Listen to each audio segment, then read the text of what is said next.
Si tu confonds Louis XIV et Louis XVI, c'est que tu n'es pas encore prêt pour passer l'examen civique. Donc arrête de scroller et viens tester tes connaissances sur le thème histoire, géographie et culture pour l'examen civique. Enregistre la vidéo pour la revoir plus tard ou même la veille de ton examen.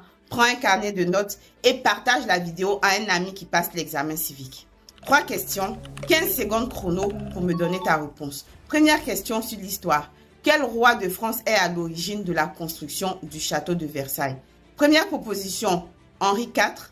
Deuxième proposition, Louis XIV. Troisième proposition, François Ier. Quatrième proposition, Louis XVI. 15 secondes chrono, c'est parti. La bonne réponse, c'est la deuxième proposition. C'est le roi Louis XIV, encore surnommé roi du soleil, qui a transformé un simple pavillon de chasse en l'un des plus grands palais du monde et il y a installé sa cour en 1682 pour centraliser son pouvoir absolu. Note dans ton carnet de notes si tu n'avais pas la réponse. Question numéro 2, géographie. Quels sont les 2 plus longs fleuves qui coulent sur le territoire français?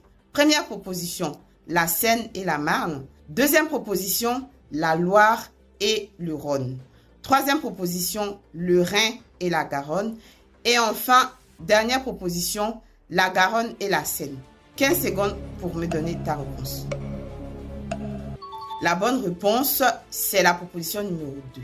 La Loire est le plus long fleuve de France avec un parcours de 1000 km entièrement sur le territoire national. Et ensuite, il y a le Rhône qui arrive juste derrière pour sa partie française et se distingue par son débit très puissant qui se jette dans la mer Méditerranée.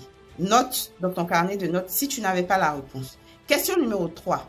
Culture et histoire. Quel événement historique majeur est célébré en France chaque 14 juillet? Ça, c'est facile. J'espère que tu as la réponse. Première proposition, la signature de l'armistice de 1918. Deuxième proposition, la prise de la Bastille et de la Fédération. Troisième proposition, la proclamation de la 5e République. Et dernière proposition, le couronnement de Charlemagne. 15 secondes, c'est parti. La bonne réponse, c'est la deuxième proposition.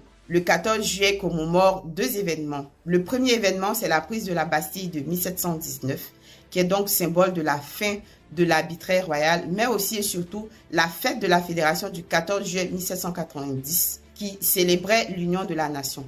C'est la loi de 1880 qui en a fait officiellement la fête nationale de la France. Donc le 14 juillet prochain, c'est férié pour cette raison. Donne-moi ton score en commentaire. J'espère que tu as trouvé le maximum de réponses. Et je t'informe que je prépare un guide ultra complet qui réunit toutes les questions officielles.